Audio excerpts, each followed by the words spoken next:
უკვე 24 საათზე მეტი გავიდა მას შემდეგ, რაც აშშ-შ-მ ირანის პორტების ბლოკადა დაიწყო. და ამ დროისთვის ეს სრულად წარმატებულია. არც ერთ ირანულ გემს არ გაუვლია აშშ-შ ბლოკადის გავით. აი, ცენტრალური სარდლობის განახლებული ინფორმაცია. 10,000-ზე მეტი ამერიკელი მეზღვაური, საზღვაო ქვეითი და ავიატორი, ასევე 12-ზე მეტი სამხედრო გემი და ათეულობით თვითმფრინავი ასრულებენ ბლოკადის მისიას. პირველი 24 საათის განმავლობაში არც ერთ გემს არ გაუვლია აშშ-შ ბლოკადის გავლით. ექსმა სავაჭრო გემმა შეასრულა აშშ-შ მითითება და შემოbrunდა, რათა კვლავ შესულიყო ირანის პორტში ომანის ყურეში. ეხლა აქ რამდენიმე მნიშვნელოვანი განმარტებაა საჭირო. ეს ირანის პორტების ბლოკადაა და არა ჰორმუზის სრუტის. შეერთებული შტატები არ აჩერებს არც ერთ გემს სრუტეში შესვლასა და გამოსვლაში, თუ ისინი მიდიან ყურის ქვეყნებში. ირანი აჩერებს ამ გემებს. აშშ მხოლოდ იმ გემებზე მოქმედებს, რომლებიც ირანის პორტებში მიდიან ან ირანის პორტებიდან გამოდიან. როგორც ცენტრალური სარდლობა აქ ადასტურებს, აშშ-ის ძალები მხარს უჭერენ სრუტეში მიმავალი გემების ნაოსნობის თავისუფლებას ირანის გარდა სხვა პორტებში და პორტებიდან. ბოლო 24 საათის განმავლობაში ბევრი საუბარი იყო ერთ ან ორ გემზე, რომლებიც ჰორმუზის სრუტიდან გავიდნენ. ეს საჭიროებს დამატებით განმარტებას. შეხედეთ ამ რუკას. შეგიძლიათ ნახოთ, სად მდებარეობს ჰორმუზის სრუტე. მაგრამ მნიშვნელოვანია გახსოვდეთ, რომ აშშ-ის ბლოკადა პირდაპირ ჰორმუზის სრუტეზე არ არის. ის ცოტა უფრო სამხრეთით მდებარეობს. ეს ალბათ ომანის ყურეშია, ან შესაძლოა ინდოეთის ოკეანეში, სადაც ომანის ყურის შესასვლელთან ახლოს. ეს ნიშნავს, რომ გემი შეიძლება მივიდეს ირანის პორტში, დაბრუნდეს, კვლავ გადაკვეთს ჰორმუზის სრუტეს და აშშ-ის ბლოკადასაც კი არ გადააწყდება, რადგან ამერიკული სამხედრო გემები უფრო უკან არიან განლაგებული. აშშ-ის მიზანია, რომ ამ გემები შეაჩეროს მას შემდეგ, რაც ისინი ომანის ყურიდან გამოსვლას შეეცდებიან. და როგორც CENTCOM-მა განაცხადა, 6 გემი იძულებული გახდა დაბრუნებულიყო მას შემდეგ, რაც ჰორმუზის სრუტე გადაკვეთა. ისინი იძულებულნი გახდნენ შესულიყვნენ ირანის პორტში ომანის ყურეში. დიახ, გემები გადაკვეთენ ჰორმუზის სრუტეს. ირანული გემებიც გადაკვეთენ ჰორმუზის სრუტეს, მაგრამ ეს არ ნიშნავს, რომ ისინი აშშ-ის ბლოკადას გადიან. ეხლა ბლოკადის გარდა, აშშ-ის ახალი სტრატეგია ფართოვდება, რათა ირანზე მეტი ზეწოლა მოახდინოს. გახსოვთ, 2 კვირის წინ აშშ-მ ირანულ ნავთობზე ზღვაში ზოგიერთი სანქცია მოხსნა? მაშინ სტრატეგია იყო უბრალოდ ნავთობის მიწოდების გაზრდა, რომ ფასები შემცირებული. სწორედ მაშინ ინდოეთი გახდა ერთ-ერთი პირველი ქვეყანა, რომელმაც სანქციების გარეშე ირანული ნავთობი იყიდა. ვფიქრობ, ეს იყო პირველი შემთხვევა ბოლო 10 წლებში, ან იქნება 20-იც კი, როცა ინდოეთმა ასეთი შესყიდვა განახორციელა. ეხლა ამ ამბავს ახალი განვითარება აქვს. სწორედ დღეს დილით პრეზიდენტმა ტრამპმა სატელეფონო საუბარი გამართა ინდოეთის პრემიერ-მინისტრი მოდისთან. და მოდის საჯარო განცხადების მიხედვით, მათ ისაუბრეს აზიაზე და ჰორმუზის სრუტის ღია და უსაფრთხო შენარჩუნების მნიშვნელობაზე. მაგრამ განცხადება აქ თავარი არ არის, რადგან ის არ ეხება იმას, რაც ჩვენთვის მნიშვნელოვანია. ჩვენთვის მნიშვნელოვანია ის, რაც ინდოეთმა ამ ზარის შემდეგ გააკეთა. ერთი კვირის წინ ინდოეთმა შეიძინა დაახლოებით 2 მილიონი ბარელი ირანული ნავთობით. ეს ნავთობი ინდოეთში მიდიოდა. როგორც ჩანს, ამ ზარის შემდეგ ინდოეთი აღარ იღებს ამ თვეშიც.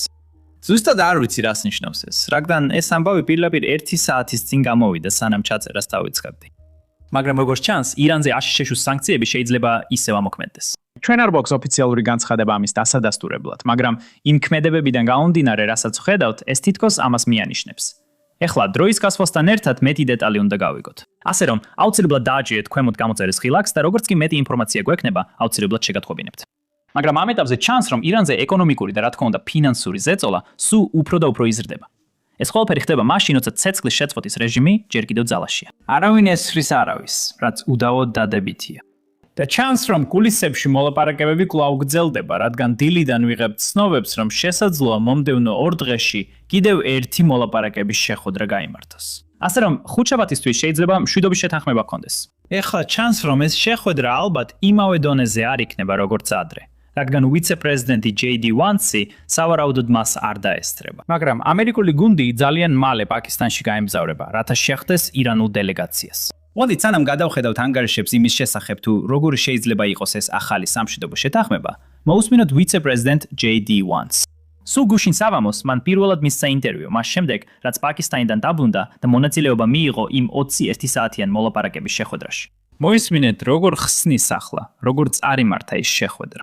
თუ გახსოვთ, მოლაპარაკებების დასრულებისთანავე მან ჩაატარა სპონტანური პრესკონფერენცია, რომელიც დაახლოებით 4 წუთი გაგრძელდა და მისი ტონი ძალიან პესიმისტური იყო.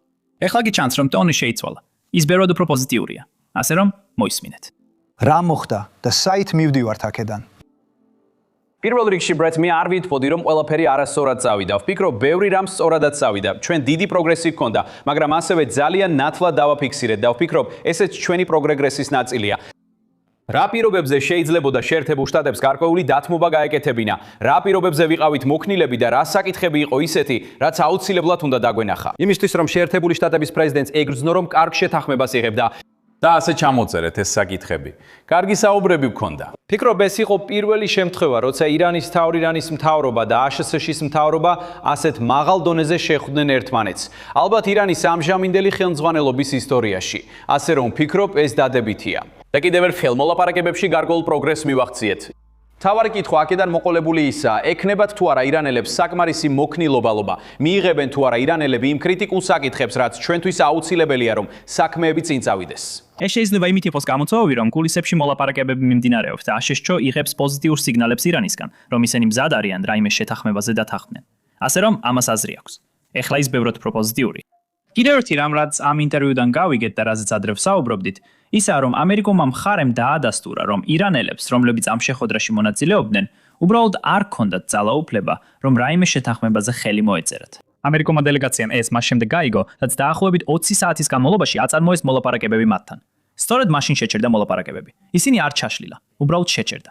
ასე აღწერს ამას ვიცე-პრეზიდენტი. და ეს პაუზა სინამდვილეში იმისთვის იყო, რომ ირანს მისცემოდა შესაძლებლობა დაბრუნებულიყო თეირანში, გაერკვია თავის ლიდერთან ერთად, შეეძლო თუ არა დაეთანხმებოდნენ იმას, რასაც ამერიკას თავაზობდა და შემდეგ დაბრუნებულიყვნენ. მოусმინეთ. მას არის შემდეგი ნაბიჯი. კიდევ იქნება მოლაპარაკებები, ისინი პაკისტანში გაიმართება და თქვენ უხელმძღვანელებთ მათ. ეს საინტერესო კითხვაა, ბრედ, და ვფიქრობ, საბოლოოდ ეს კითხვა უკეთესად ირანელებისთვის უნდა დასვათ, რადგან ბურთი ახლა ნამდვილად მათ მოედანზეა. ჩვენ ნათლად დავაფიქსირეთ, სად ვართ მზად. კიდევ ერთხელ წავიდეთ დათმობაზე და ასევე ნათლად ვთქვით, რომ აბსოლუტურად აუცილებელია ბირთვული მასალა ირანის ქვეყნიდან გამოვიდეს.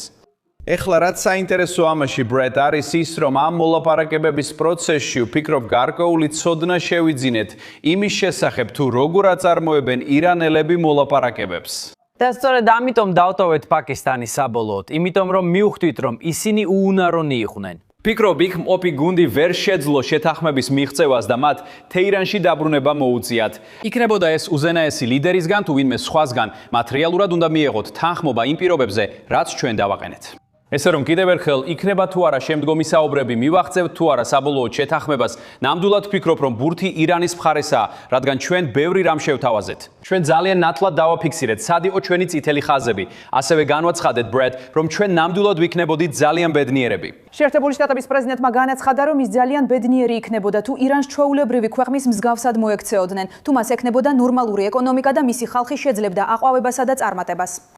მაგრამ იმისათვის, რომ ირანი ეკონომიკურად იყოს ნორმალური ქვეყანა, მას ასევე მოუწევს იყოს ნორმალური ქვეყანა იმ თვალსაზრისითაც, რომ არ ეცადოს ბირთვული იარაღის შექმნას. და მას მოუწევს იყოს ნორმალური ქვეყანა იმითაც, რომ არ ეწეოდეს ტერორიზმს. სხვა ანგარიშებიდანაც ვიგებთ, თუ რა განიხილებოდა ზუსტად ამ შეხვედრაზე. კონკრეტულად რას თავაზობდა აშშ ირანს და რას პასუხობდა ირანი. შეერთებულმა შტატებმა ირანს შესთავაზა 20 წლიანი მორატორიუმი ურანის გამდიდრებაზე. შემდეგ ირანმა საპასუხოდ უფრო მოკლე, ერთნიშნავად დაასახელა. ინტერნეტში ნანახი რიცხვი დაახლოებით 5 წელია. ეხლა ეს ორი სხვადასხვა მიზეზით არის მნიშვნელოვანი. პირველ რიგში ირანი გარკვეულწილად თანხდება, რომ არ გაამდიდროს ურანი. სულ მცირე, გარკვეული პერიოდის განმავლობაში მომავალში. მოლაპარაკება სწორედ იმაზე მიმდინარეობს, თუ რამდენ ხანს უნდა გაგრძელდეს ეს პერიოდი. ეს ნამდვილად დიდი პროგრესია, რადგან სულ ცოტა ერთი კვირის წინ ირანის ოფიციალური პირები ამბობდნენ, რომ ურანის გამდიდრება ჩვენი ღვთით ბოძებული უფლებაა. და ახლა ისინი ამბობენ, მოდი ამ უფლებას 5 წლით შევაჩეროთ. ასე რომ ეს ნამდვილად პროგრესია. მაგრამ აქ შეერთებულ შტატებში ზოგი ადამიანი ამით უკმაყოფილოა, რადგან თავიდანვე აშშ ძალიან მტკიცედ აცხადებდა, რომ ირანს საერთოდ არ შეუძლია ურანის გამდიდრება. და 20 წლიანი ან 5 წლიანი შეჩერების შეთანხმება ნიშნავს, რომ თითქოს ეთანხმები იმ ფაქტს, რომ ირანს შეუძლია ურანის გამდიდრება. მათ უბრალოდ არ შეუძლიათ ამის გაკეთება მომდევნო 20 წლის ან 5 წლის განმავლობაში, რაც არ უნდა შეთანხმდნენ. ასე რომ ზოგი ადამიანი აშკარად ცოტათი გაბრაზებულია ამაზე. პირადად მე ვფიქრობ, რომ ეს არ არის ის საკითხი, რაზეც ხალხმა ყურადღება უნდა გაამახვილოს, რადგან ასეთი ტიპის შეთანხმებები ყოველთვის ხდება. ქვეყნები რაღაცაზე თანხმდებიან გარკვეული პერიოდის განმავლობაში და მიზანი არის უბრალოდ ამ შეთანხმების განახლება, როცა მისი ვადა იწურება. ასე რომ ალბათ ეს არის ის, რასაც შეერთებული შტატები იმედოვნებს. მაგრამ მიუხედავად ამისა, მნიშვნელოვანია აღინიშნოს, რომ ეშმაკი დეტალებშია, რადგან 20 წლიანი პაუზა რეალურად არაფერს ნიშნავს. თუ ირანს კვლავ აქვს ნებართვა გააგრძელოს თავისი ბირთვული ობიექტის მშენებლობა, თუ ირანს კვლავ აქვს ნებართვა ააშენოს ახალი, უფრო უკეთესი ტიპის ცენტრიფუგები, რადგან მაშინ ვიცით, რას აკეთებს ირანი სინამდვილეში. ისინი ძირითადად იმედოვნებენ, რომ სანქციების შემსუბუქებით მიიღებენ ბევრ ფულს ამ 20 წლიანი პერიოდის განმავლობაში. ამავე დროს კი ზრდიან ურანის გამდიდრების შესაძლებლობას ისე, რომ როგორც კი ეს 20 წლიანი შეთანხმება დასრულდება, სწრაფად შეძლონ გამდიდრება. და კიდევ ერთხელ, ჩვენ ზუსტად არ ვიცით, რამდენ ხანს გაგრძელდება ეს შეთანხმება. მე უბრალოდ 20 წელს ვეკენებ მაგალითად, რადგან თავარი ის კი არ არის, რამდენ ხანს გაგრძელდება შეთანხმება. თავარი ის არის, რა სხვა შეზღუდვები დაეკისრება ირანს. რადგან თუ სხვა შეზღუდვები არ იქნება ურანის გამდიდრების გარდა, ირანელები უბრალოდ დაელოდებიან, გაზრდიან თავიანთ საბანკო ანგარიშს და შეთანხმების დასრულების შემდეგ გააკეთებენ ამას. ეს ნიშნავს, რომ ამ ომში წასვლით ბევრი არაფერი მიგუღწევია. ყველაფერს რომ თავი დავანებოთ, უფრო მეც მაშინ გავიგებთ, როცა შეთანხმების დეტალები გვეწოდინება. თუ ყველა დეტალი წესრიგშია, ეს კარგი შეთანხმება იქნება. მიუხედავად იმისა, რომ ეს თითქოს აღიარებს, რომ ირანს მხოლოდ 20 წლით შეჩერება სჭირდება, რადგან ყოველ თუ შეგიძლია ეს 20 წელი კიდევ გაახანგცლიო. მაგრამ შეთანხმებას სხვა შეზღუდვებიც უნდა კონდეს. ერთი მნიშვნელოვანი რამ რაც აქ უნდა აღვნიშნოთ, არის ის, რომ ჩანს, აშშ-ში ფაქტობრივად უარი თქვა იმ პირობაზე, რომელიც ომამდე ირანის ბალისტიკური რაკეტების პროგრამასთან დაკავშირებით ჰქონდა, რადგან ახლა აშშ ამას საერთოდ აღარ ახსენებს. და ეს ნამდვილად ისაა, რაც სპარსეთის ყურის ქვეყნებსა და ისრაელს არ გაახარებს. რადგან ბალისტიკური რაკეტების პროგრამა ბევრად უფრო დიდ საფრთხეს უქმნის იმ ქვეყნებს, რომლებიც ირანს ახლოს არიან, ვიდრე თავად შეერთებულ შტატებს. მოდით ვნახოთ, როგორ გაუმკლავდებიან ამ საკითხს ეს ქვეყნები მომავალში. თუ უნდა ვივარაუდო, ვფიქრობ საუდის არაბეთი, ყატარი, შესაძლოა ქუვეითიც და ბაჰრეინიც მალე დაიწყებენ თავიანთ ბალისტიკური რაკეტების პროგრამას, რადგან ასე ხდება მაშინ, როცა ირანი ეკონომიკურ ტერორიზმს ახორციელებს. მაგრამ ეს ამ ვიდეოს მთავარი თემა არ არის. მაგრამ მიუხედავად ამისა, ერთი რამ, რაზეც მოლაპარაკებებში არ გვსმენია, ჰორმუზის სრუტეა. ირანის ოფიციალური პირები საჯაროდ აცხადებენ, რომ სრუტის კონტროლის სურთ. ვიცი, რომ ეს რეალისტური არ არის საერთაშორისო სამართლისა და მსოფლიო კონვენციების მიხედვით, მაგრამ სწორედ ამას ითხოვენ ირანელები. ეს პირველი შემთხვევაა, როცა JD1C ამაზე რეალურად საუბრობს. აი რას ამბობს ის ჰორმუზის სრუტესთან დაკავშირებით. მესმის, როგორ საუბრობთ გამდიდრებულ ურანზე, ბირთვულ იარაღზე და იმაზე, რომ მათ გრძელვადიან პერსპექტივაში ამის ქონა არ შეუძლიათ. არ მესმის, რომ ახსენებდით ჰორმუზის სრუტის სრულად გახსნას გადასახადის გარეშე. ეს ერთ-ერთი წითელი ხაზია?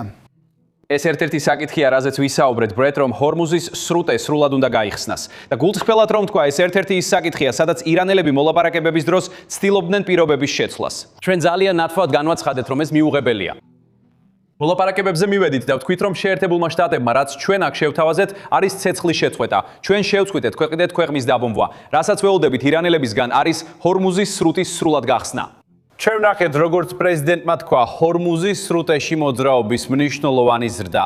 ეს კარგია გლობალური ეკონომიკისთვის. ეს ასევე კარგია შეერთებული შტატებისთვისაც, მაგრამ ჩვენ ჯერ არ გვინახავს სრუტის სრულად გახსნა. ამიტომ ჩვენი მოლოდინია, რომ ირანელები განაგრძობენ წინსვლას ჰორმუზის სრუტის გახსნის მიმართულებით. და თუ ასე არ მოხდება, ეს ფუნდამენტურად შეცვლის მოლაპარაკებებს, რაც ჩვენ მათთან გვაქვს.